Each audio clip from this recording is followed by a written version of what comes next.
That was awesome. Sharknado 5 Global Swarming. Sharknado is back, baby. No, that's... I'm sorry. That does not sufficiently convey what we just saw tonight. It's not just back, all right? This isn't just like, okay, well, it was good and then it got bad and now it's good again. This is a new height for the series. This is like Fast 5 levels of reinvention of the franchise, where suddenly you perk up and you're like, okay, this thing's just been motoring along and having some weird things or whatever, and I like some of it and some of it I didn't like, and it, somehow it had enough cultural weight and force to get to this point, and now finally we have the best Sharknado we've ever had, in my humble opinion. But I'm not afraid to say it. This one, holy crap. Okay, first of all, we got Nova back. You got to have Nova for a good Sharknado movie. That's my premise, okay? You cannot have a good Sharknado movie without Nova. I don't know why Finn's even a part of the series at this point, really. Like, who cares? Finn Shepard, he knows how to surf. Nova comes back. She's the first thing we see on screen. She's rappelling down into a cave underneath of Stonehenge, because there's definitely a cave underneath the Stonehenge, guys. Don't even bother Googling that one. Fact-checking. Okay. And she finds this ancient artifact that she needs Finn to help her come back and get, because Finn's a part of the movie. All right, fine, whatever. And Finn is in London for the NATO conference, where he's the representative from the United States. Yes, we finally did get around to Sharknado. Like, the joke that essentially started it all. The second they went to Thunder Levin and said, can you write us a Sharknado movie? And he's like, I don't know what NATO has to do with sharks. They finally actually got NATO in this movie. Nova and Finn uncover this amulet, this magical thing from the shark god. That's not really elaborated on. They just say that's a thing, and so it's a thing in the movie. They have the shark god. They have his amulet. There's a great Indiana Jones tribute/parody thing that they do. And they get this thing, and it unlocks this new Sharknado level, essentially. Right? This new kind of Sharknado. If you watch the trailers, you saw the Sharknado with like the glowing core. It turns out that glowing core is a teleporter. It's a teleporter inside the Sharknado. And they need this teleporter, all right? Because what happens is, of course, you have your nonsense craziness that happens at the beginning. Finn fights off the Sharknado. He gets the queen's crown back to her and all this stuff.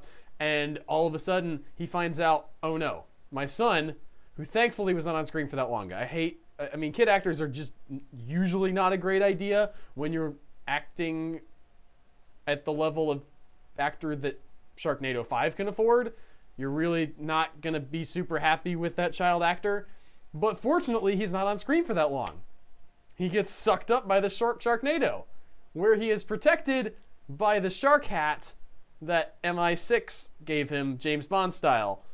Which I was disappointed that didn't go further, honestly. They have a great James Bond style setup where him and April are at MI6 and they're showing them different gadgets that they would use to blow up the sharks. And that never really comes back up. They don't give them a gadget that helps them out later, except for the shark hat, which apparently just makes you magically invulnerable to Sharknados. They don't really specify how it works, but he's with Nova at the time.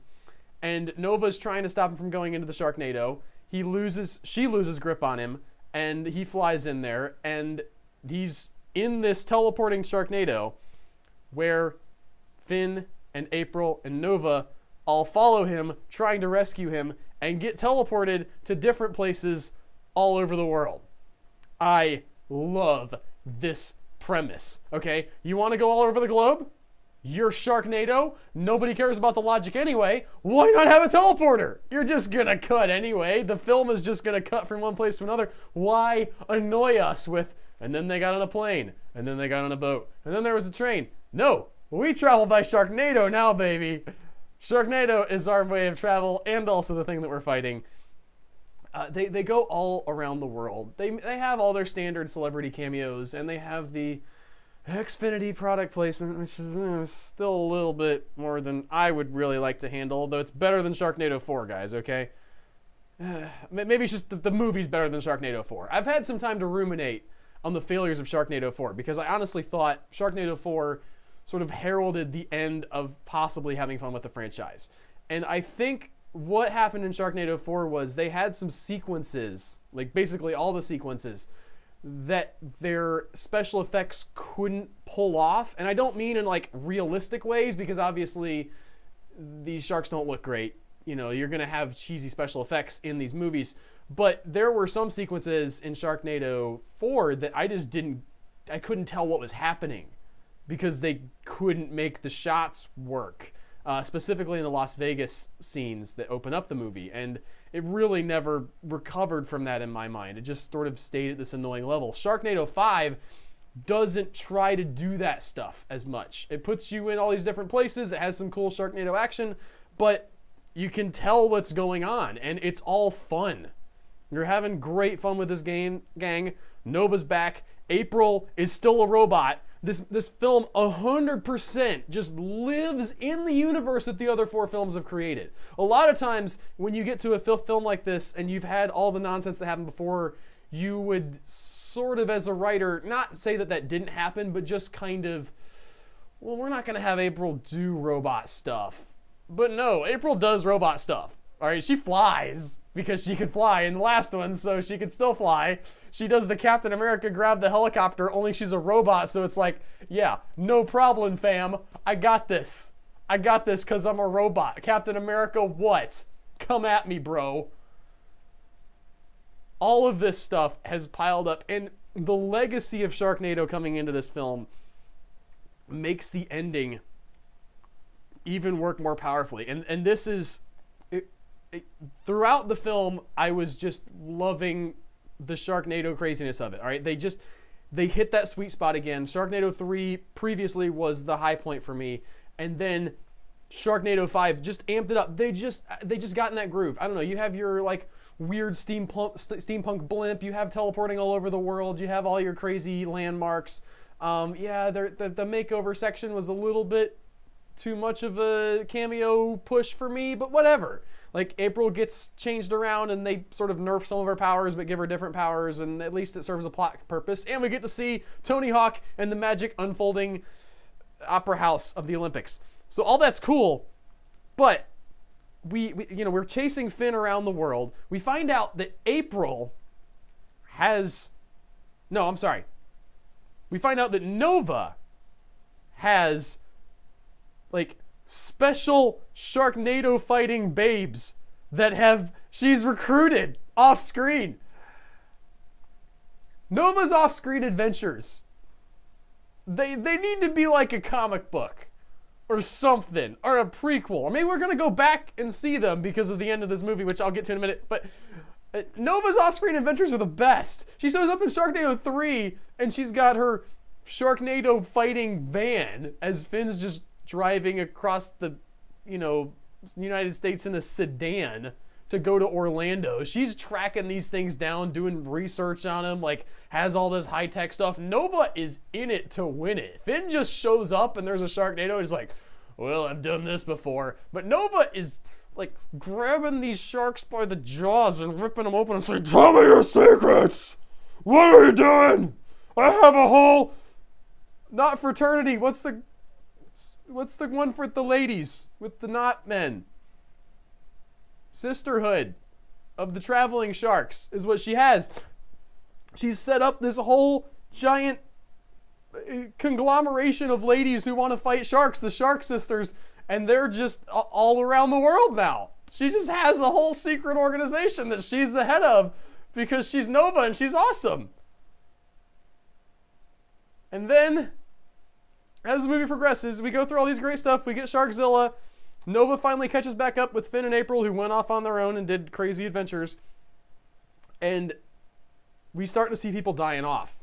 All right, we see little Gil die off, which who cares about him? At least we think we see him die off.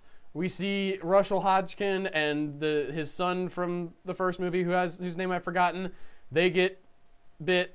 All right, and that was a little bit harder to deal with because Russell Hodgkins, guys. I love Russell Hodgkin. Hodgson.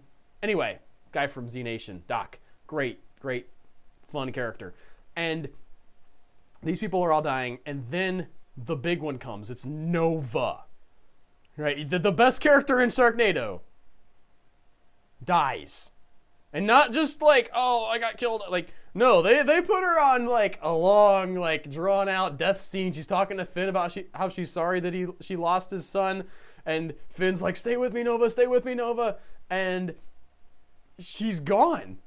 And I had two emotions at this moment.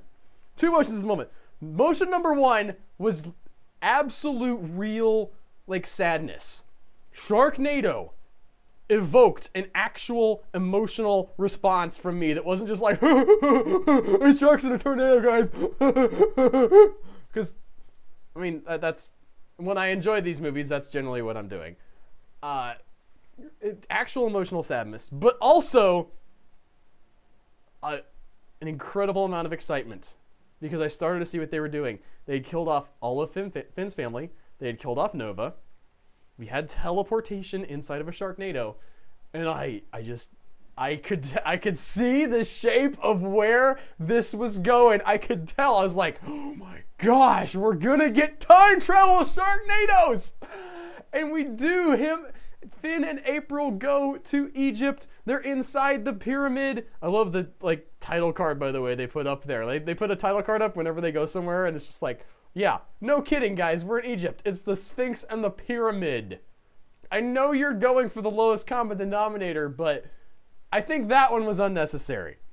But they find another one of these temples to the shark god in the Sphinx or wherever. Who cares about the geography specifically, but there's a machine that they're trying to do to send back the Sharknados or call the Sharknados. It was not super clear, but they were trying to undo stuff and stop the end of the world. And essentially, the world ends. The Sharknados win and take over everything, including April, who overloads her battery from when she got her makeover earlier. And we just see Finn left, carrying April's dead robotic head around, wandering the smoking, smoldering remains of the Sharknado destroyed Earth. And even though I could tell they were going for sharks in time, it still was like, oh man, like to see this man so utterly defeated. And you can tell that time is passing because he's going from like the Taj Mahal to Texas.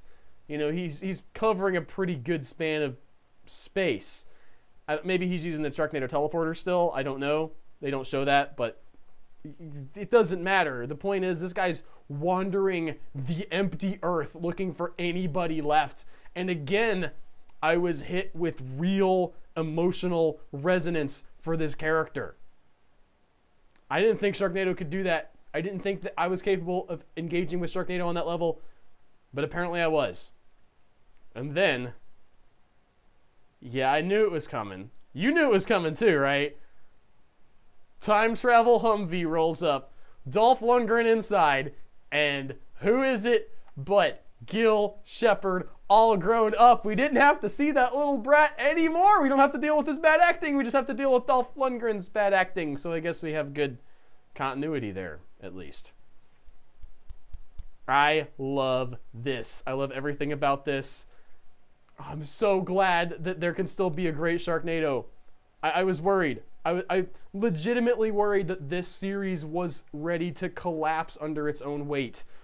Under the weight of just so many cameos and so many references and so much insane CG stuff. I thought that they just could not sustain what they were trying to do. And I thought that Sharknado 4 was evidence of that. I thought this is the shape of things to come. Sharknado 4, that we're just not going to have another good Sharknado. And I am so glad that I was wrong. I'm so glad that we got back on track for even more awesomeness, Sharknado 5 rounds out Sharknado week with yet another win for Albert as a shark movie fan, as a bad shark movie fan, okay?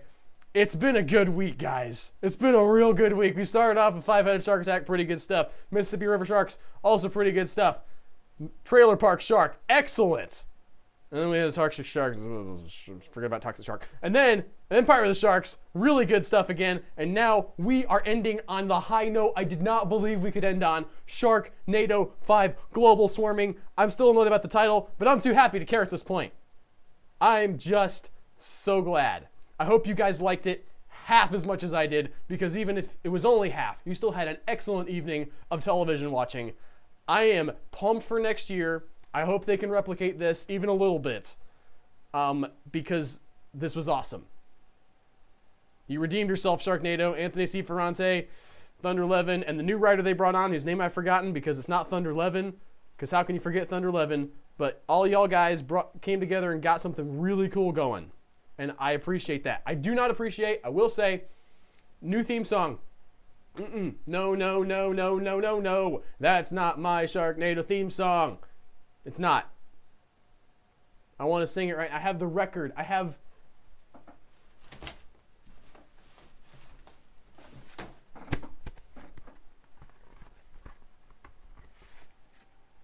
This has the real theme song on it of Sharknado. Side 1, The Ballad of Sharknado. Play that. Not whatever that garbage was. It wasn't garbage, but it's just not. This is not the real theme. I'm sorry. But that's it. That is all I have to say.